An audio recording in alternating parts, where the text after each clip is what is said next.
Hey there, YouTube. I'm Yukitsu. This is the Yukitsu Times. Welcome to my channel. Welcome to another Strategy Saturday with Rome 2 Total War. And you might notice that this looks a lot different, and there's this new fancy little text underneath that says Emperor Edition. Emperor is a word that I just have a lot of difficulty saying. I don't really know why. But anyway, yeah, it was a major patch to the game. It's free, so if you've already got the game, you might want to load it up and check to see what's going on there. It doesn't cost you anything. But they've added in a new faction to custom battle, which is always a nice thing to see a few more factions, even though this is yet again a relatively shitty barbarian style faction. They've got noble spearmen, Azat knights, and royal cataphracts for the generals, all solid choices, but then for melee infantry, all they've got are various types of axemen. Now, axemen have been buffed to the point where these guys, despite their fairly high cost, quite viable actually, so they're a decent unit.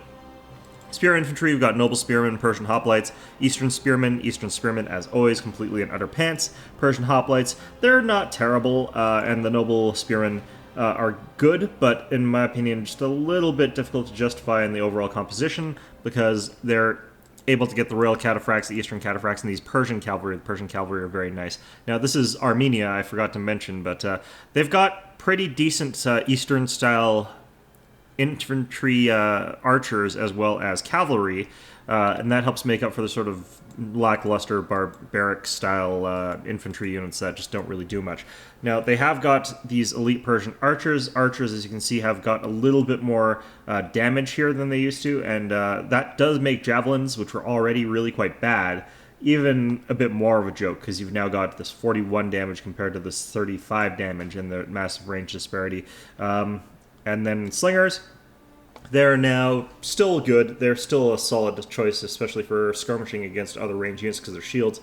But all in all, archers got really quite strong. They were strong before, actually, before I stopped recording these. But I find really, really strong now, especially at that 150 range on so many more units than they used to have. Like these Eastern archers, fairly basic archery unit. They've got 150 range. They've got 35 missile damage and 15 ammunition. So they work out actually quite well. Going down here, these units, all shock cavalry, still quite good. Personally, I like the Persian cavalry because they're a good discount unit. They've still got very good statistics. The only problem is they lack armor, so they can't bulldoze straight through units and win those fights. The cataphracts can go into melee cavalry, Azat knights, mercenary Cappadocian cavalry, and noble blood cavalry. I don't really use the melee cavalry as much anymore, especially because they've still got the same sort of bonus as the shock cavalry now. They've got bonus versus large, so everything is counter cavalry. The melee cavalry's got slightly higher bonus, but all in all, I don't particularly use them. I prefer the charge bonus than sort of getting out or doing whatever with the shock cavalry, but melee cavalry is definitely more viable now than it was before. So missile cavalry, as usual, I would only really recommend getting horse archers personally. You could get horse skirmishers if you wanted that higher damage, but with 35 damage and the option for heavy shot, you're looking at a unit which is pretty much going to do everything the horse skirmishers do better and have more ammunition to do it with. So yeah, I wouldn't worry too much about that. Armored horse archers and noble horse archers, again, I would not particularly deal with. So Armenia, they're a pretty typical faction. They do not really add a whole lot to the game. They're not really overly unique, in my opinion, but they are a nice sort of general faction that's a little bit like a weaker version of something like Parthia, because Parthia's got, of course, elephants. But other than that, they're very, very similar in their structure. And how they ultimately work. It's just that I view them as strictly weaker than Parthia. So anyway, let's go look at the campaign differences. So one thing you're going to notice is the addition of Armenia as a playable faction. Their start is one of the most jank starts I've ever seen in a Legendary game. I would not recommend playing them on Legendary just because it is a miserable experience getting through the first 3 or 4 cities. And after that, you've got Royal Scythia to the north who are just spamming the shit out of units, and it's a little bit miserable. Anyway, one of the other things you'll notice, though, is the Imperator Augustus. And this is an entire new campaign setup in that this is the Imperial Roman era. And they started off in that famous period of the triumvirate emperors of Rome after the death of Julius Caesar, or Augustus Caesar? I can't remember. It was some Caesar. But you've got Octavius, who is the ruler of actual Rome. You've got Lepidus, who I don't really know much about personally, but he was one of the 3 emperors. And then you've got Mark Antony, who, of course, is famous for having been with Cleopatra. And then you've got Pompey, who is a bit of a weak faction compared to the others. I mean, he's got these tiny little islands, and basically Octavian is just going to walk over and crush him. Just step all over his dick, and no one's going to really do anything to help Pompey. So, you know, his life is a little bit miserable. Anyway, you've got the Eastern Empires. By now, Parthia is a major Middle Eastern faction. They're, in fact, the inheritors of much of the Seleucid Empire, and they actually beat Rome in a couple battles, and Rome could not push through Parthia. So these guys became incredibly strong. You've got Armenia, again in the same area and the same faction, and they haven't really done much since then. You've got the Balkan tribes, the Dacians. The Egyptians, as you can see, are much diminished by this time period. Excuse me. This is the time of Ptolemy of Egypt, who is actually Hellenic, so he would be sort of Greek. And Ptolemy eventually, I think, gets usurped. Well, not eventually, it was actually pretty quick. But over here, you've got the Iceni for no damn reason. There's no real reason to play as these guys in this time period, because nothing interesting is happening up here by contrast. And then you've got the Germanic tribes, which are not the Suebi. You've got the Marcomanni, which you can't actually play in multiplayer as far as I'm aware. Maybe there's DLC that lets you play as the Marcomanni, but I haven't seen any for that. I don't know a whole lot about these guys at all here, but all I do know is that they're kind of screwed. They're surrounded by a lot of things that just are a little bit stronger than them, and no one likes you. So anyway, yeah, those are the new sort of campaign things. We're going to go ahead and just stick with Armenia here to show off the sort of new Armenian army. But also there are some dramatic changes that happen both in Imperator Augustus and in the standard Grand Campaign to the way that the game works. So we're going to take a quick look at that. Okay, so right off the bat you might notice that everything looks pretty similar, but we'll go into here for a second. You'll notice that I've got these different options for this building here, this basic settlement, and one of them is this garrison settlement. These are actually quite important if you want to start building towards frontier towns and so on and so forth.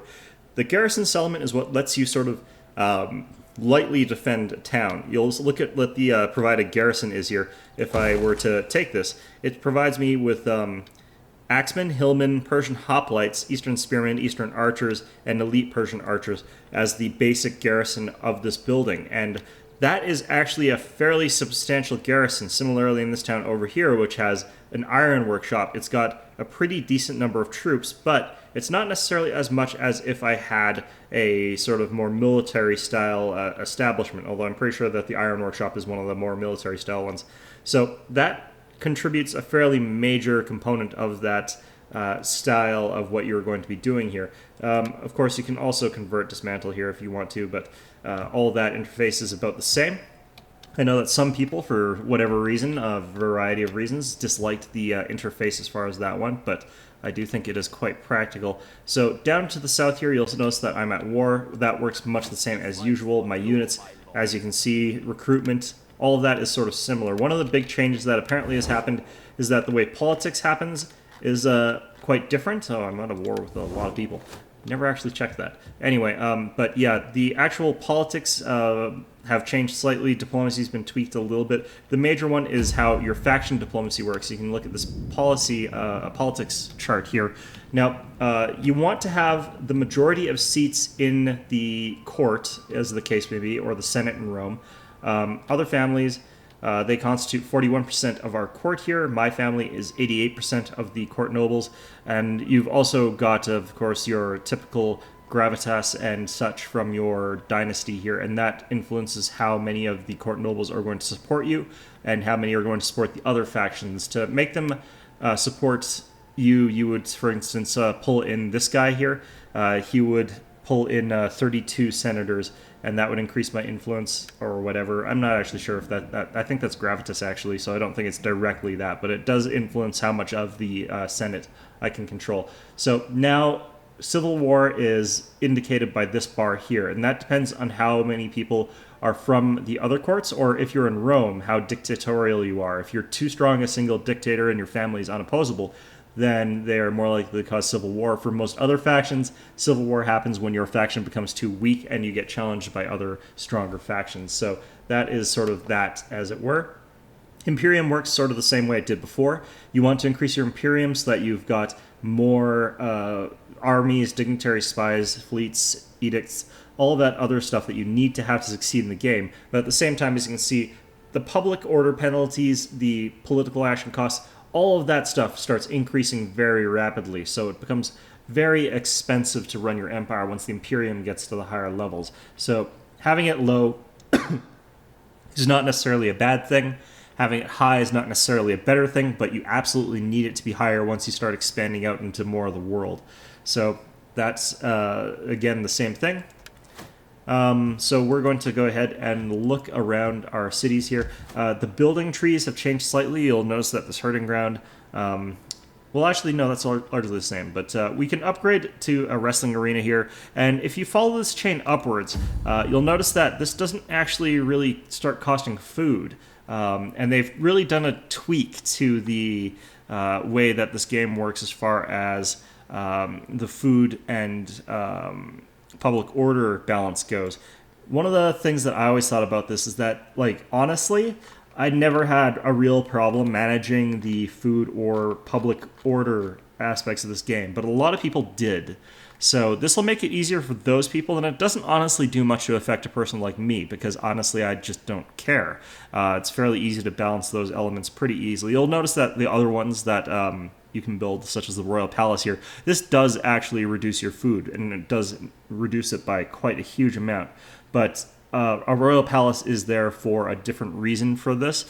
I like building a Majora field because it lets me build high-level farms all over the place, because I'll have so much public order that I can build a lot of high-expense buildings in that region without any real worries. Similarly, there's this thing. This isn't that important. I don't feel like you ever need to increase your research rate. Slave auctioneers, if you're doing specific types of build, very good, but they do reduce public order by quite a lot. And then you've got the Grand Bazaar, which is, again, public order hit. So public order hits are quite common in this game, and that's why I really like to build the Majora field. Or, you know, you can talk about the wrestling arena or the polo pitch.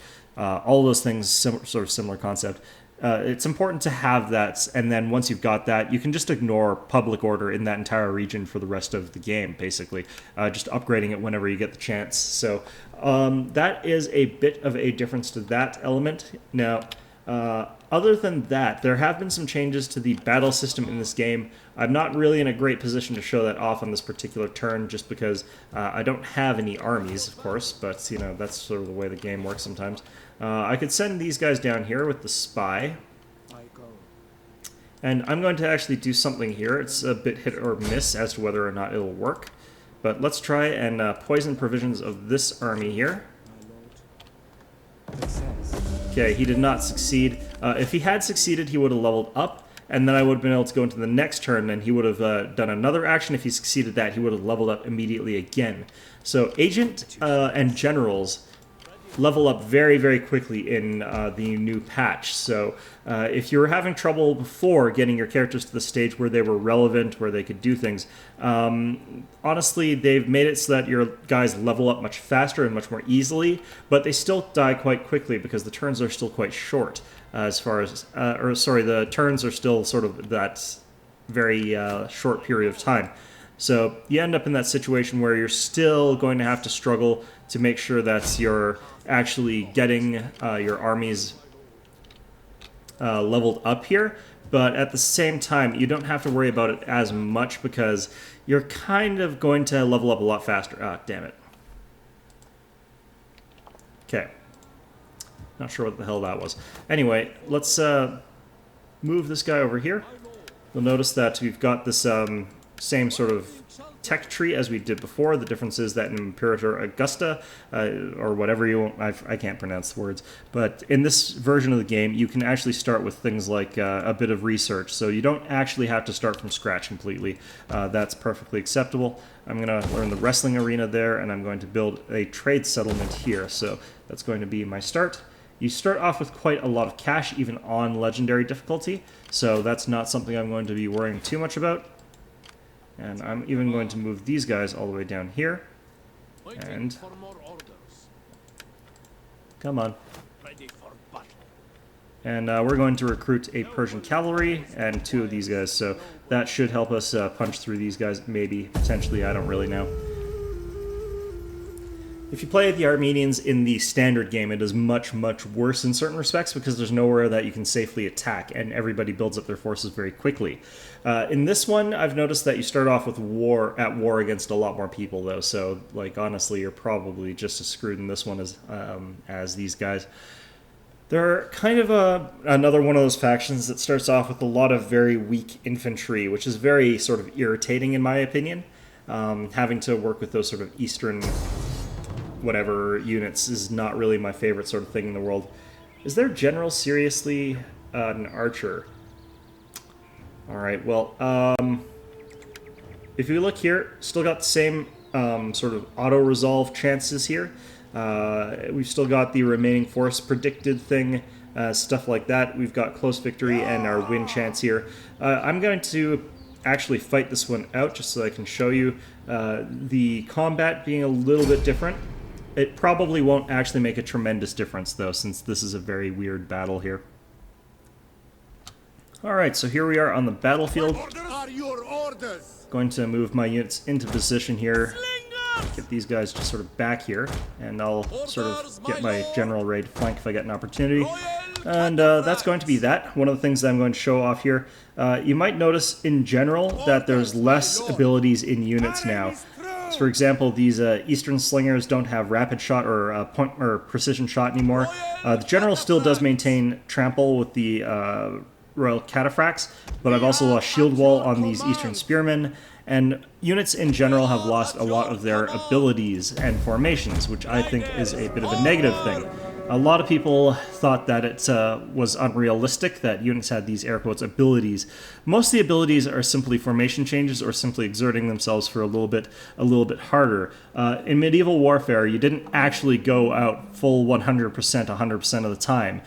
Units got tired very quickly. Men got very tired very quickly if they had to do that. So typically they fought very defensively. They had low-intensity fights, and typically there were not that many casualties in the overall battles by contrast to, for example, today's battles, because the men, simply put, were trying to push the enemy, disrupt their formation, and cause them to rout. They were not pushing really hard to try and kill everybody.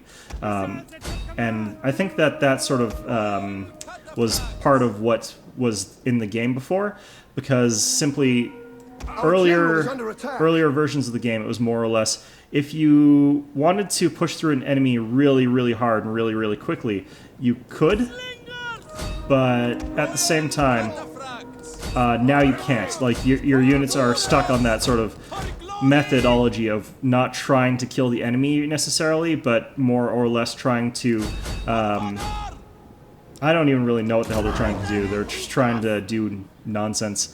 So it's not really great. One of the things you'll also notice is that these units, these hillmen back here, are staying in the fight much, much longer than they would have in previous builds. Given the circumstances, my Eastern Spearmen are still absolute shit, but, you know, that's the game on Legendary, as it were, so.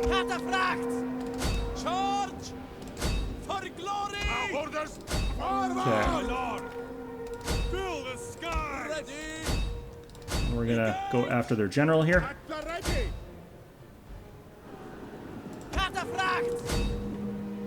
And as you can see that we've managed to mop that up, but it did take quite a lot longer than it would have in previous ones, especially because I did use the trample. The missile damage for all units is quite a lot higher than it was in previous builds, so you'll notice that a lot of the units that were getting shot at, including my general, have taken quite significant casualties. The missile damage here is going to be quite high against these horse skirmishers, who I believe are out of ammunition. I'm going to send these guys over to protect here. And as you can see, these guys holding out quite a long time. They are elite Persian archers, though, so it's not too surprising that they held out for quite some time. But yeah, it's still a little bit more peculiar for them to last a significant amount of time. The enemy general is dead. With their general dead, you would think that they would rout with these last few units, but that is not the case. They do hold out a lot longer. The cavalry and my opponent's AI is actually quite a lot better than it used to be. They're still not perfect, so they're still not great, so they are going to get caught by these Eastern Spearmen, whereas they could have, honestly, gotten around that quite easily. We're going to end battle here, but as you can see, they've made minor tweaks that change the way the game works. Personally, I don't really like them. In most scenarios where you're playing the game on one of the more normal difficulties, the battles become these sort of longer slogs because you'll be up against an opponent that, for the most part, breaks at the same sort of rate that you do, which is very, very slow. If you're in a position where you're not good enough to really outnumber your opponent on normal difficulty, what's going to happen is you're just going to press your lines against each other and they're just going to gyrate against one another for like 20 minutes, and it's really sort of annoying to me. If you're better than the AI, what's going to happen is you're going to have like this larger army, and you're going to have tons and tons of time to bring your army's units around the flanks and just sort of hit them from the rear, and even then it still takes too long to kill them. A lot of people were saying that the units routed too fast, and I think that was partly because they weren't capable of using the limited time that they had to organize an attack properly. I could, so this is just grindingly slow to me for something that is evident once I see it fairly early off the bat, so it's not really my favorite change to that. So as you can see, we've got that same sort of losses kills screen here. It's all very much... Okay, and we're back here. Let's just take a look at this. Again, they've got the release captives option, the enslave captives, and the kill captives options. These are, again, simply for the purpose of diplomacy, except for slavery, which is economic again.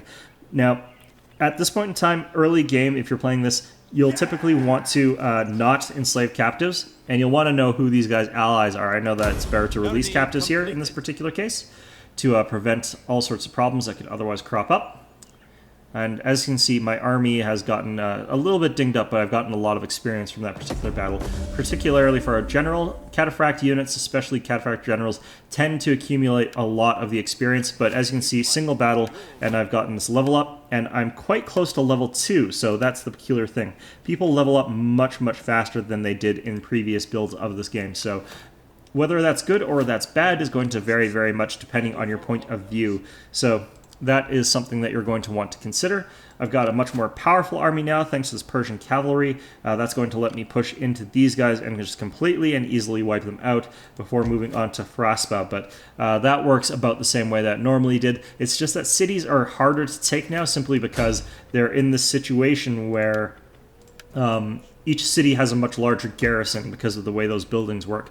Well, actually, that's not true. Some cities chose the route where they don't end up with much garrison, but they still typically have more garrison than they did before, and it's usually a more deadly garrison. We can look at here. We'll go to Hatra, and this is the standard garrison of a small town.